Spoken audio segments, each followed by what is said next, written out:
What's up, my shovels and shovelets? This is Spade here, and today I got a battle here for you guys, which is a blast from the past. This was one of the first rarely used tier battles that I had. Like, I had this one like right after the rarely used tier itself came out, so a lot of things have changed, and that's why I thought this would be a pretty interesting battle to post. And to be honest, when I found this battle from my old computer, and I really thought that I had posted this, but then I looked through my playlist and I saw nothing that resembled this battle, so I figured, why the heck not? Let's go and do this narration now, post this battle, and there you guys can see the teams, and indeed, many things have changed. On my opponent's side, Serplet was the opponent for this battle.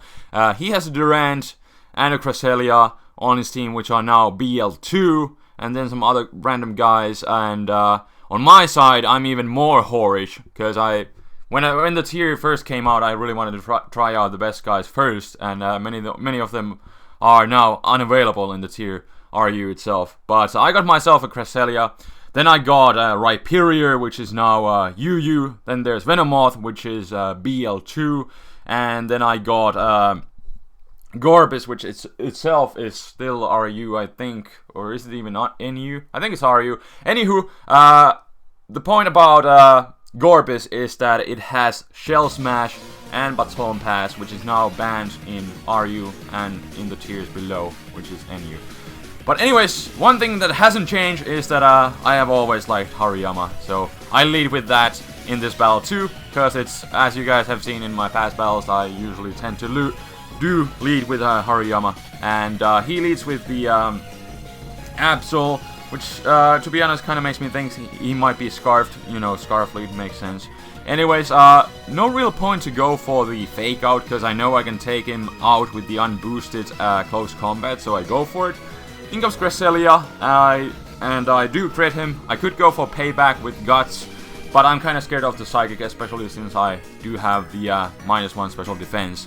So I'm gonna switch out. He knows that I might be pretty scared of that, so he actually predicts my switch and goes for the T-Wave as I go into my little Natore, and because I know I should be pretty much able to wall him unless he has the Hidden Power Fire, which isn't really too common in the lower tiers anyways. So my first priority is to set up rocks, and in comes Manectric, so I'm obviously really scared of the Flame Tower or the Overheat, so I go into my own Cresselia to take whatever he has. He actually turns out to be having Life Orb, but yeah, I still know I can pretty much wall him. And I think I pull... Do I pull a double switch right here, or...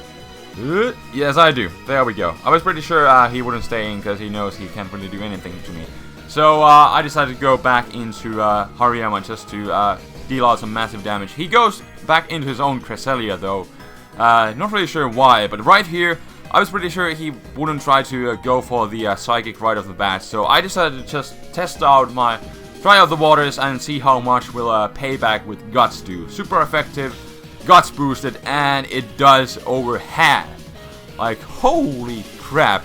This is one of the reasons why I never really had any problems with Cresselia in RU when everyone else was pretty much complaining about it. Damn, Hariyama, like 2-hit KOs to Cresselia, although there might have been some min-max damage shenanigans, possibly. Anywho, that's besides the point.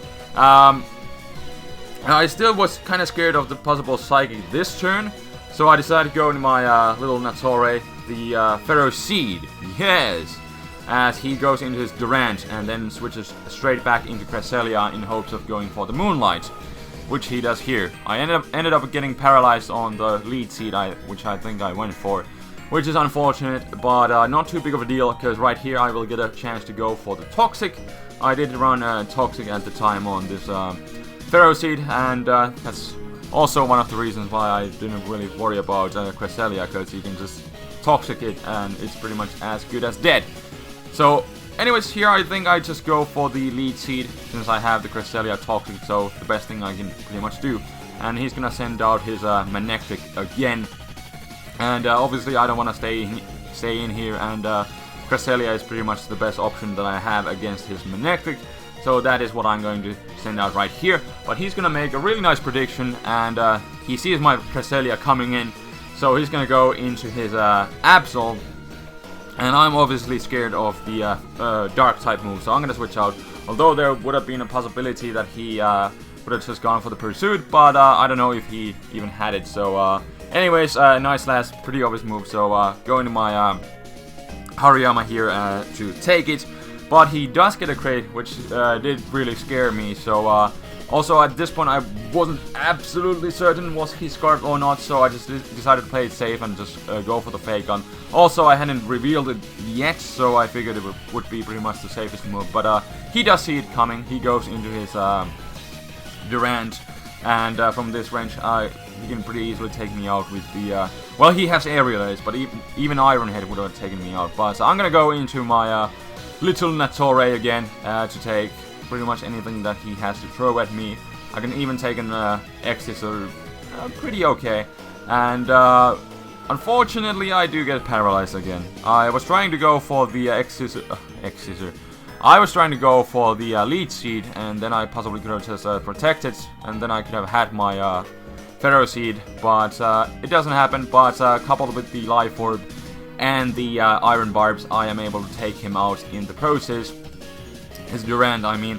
So that's nice. And now I'm gonna send out my Hariyama again, and I'm gonna go for the fake out as he sends out his heavy hitting Manectric, and fake out does a really nice chunk. And then I'm gonna go for the Bullet Punch. It is resisted, but judging by the damage that fake out was able to do, I'm pretty sure I can take him out, and that is indeed the case. And double priority on Hariyama, I just love it, and it really pays off right here. And now in comes the Samurott. And I wasn't really sure what he would do. I could go for some last minute damage in form of Bullet Punch, but in case he would do some shenanigans like set up a sub, I decided to go for the close combat instead. And it does pay off, because had I gone for the Bullet Punch for some last minute damage, you know, he would have ended up having a free sub. So no, he has no free sub, and I'm gonna go into my Venomoth. I'm just gonna go for the Giga Drain. I was kind of hoping that this would take him out, but it actually doesn't, because I'm not really sure what kind of spread I was using on this thing. Was it complete max special defense? I mean special attack. But he goes for Ice Beam. I guess I really don't know. I guess a common mistake that people think is that a bug is weak to ice, but it is not. Grass is weak to ice, but yeah. Anyways, 2 Giga Drains take him out, and in comes Absol. I didn't want to lose my Venomoth quite yet, so I decided to switch out. And to be honest, I'm not really sure why I went into Gorbis, but he goes for Stone Edge, and that misses. Actually didn't really matter too much, because he's gonna go for another Stone Edge, and that one is going to crit me. But I guess I was just pretty sure that Gorbis, with its naturally good defense, could be able to take a couple hits, and that is the case, you know, technically, since he did get, you know, double damage with crits. Although I just barely survived. But I go for the Shell Smash, and then I'm just gonna Baton Pass out of here, as he's gonna actually switch out. He goes into his Togetic, which I'm guessing might be like especially defensive with Eviolite. But indeed, I'm gonna do the Baton Pass shenanigans and go into Rhyperior, which is now an absolute powerhouse. I go for the Rock Blast, which is a really nice move. I think I just put it because substitute Honchkrows were a problem at that time too. And they still kinda are, but now it's Yu-Yu. So it's irrelevant. Anyways, in comes Cresselia. I do pack the Mega Horn, so I'm gonna smack the Cresselia +2. And judging by how much the Hariyama was able to deal with payback, super effective +2 Mega Horn definitely is going to destroy him. Get a crit, don't think it mattered, and besides he wouldn't have really been able to do anything back in return, so yeah. But now in comes Absol, which indeed turns out to be Scarfed, and Rhyperior does have pretty low base speed to begin with, so Scarf Absol is able to outspeed me. But even if he would have got a crit, it would not have taken me out, so I go for the EQ, take him out, and that will be the game. So, hope you guys enjoyed the match. If you did, feel free to leave a like rating. I would really appreciate it, and it would help me out a lot. But anyways, now after this match being done, I think we can all agree that the tiers have changed for the better. But this is how it was back then when the the tier just came out and there wasn't really efficient data, and you know, people were pretty much able to use, you know, basically anything like this. But yeah, this is how it was back then, and now things are a lot better. Tiers are finally shifting to be really balanced, and everybody can have fun in their own respective tiers that they like to play. But indeed, I think this will be all for this match, and again, hope you guys enjoyed, and this will be indeed all for today, and I'm just gonna stop rambling. So until next time, this is TheFlamingSpade signing out. Peace.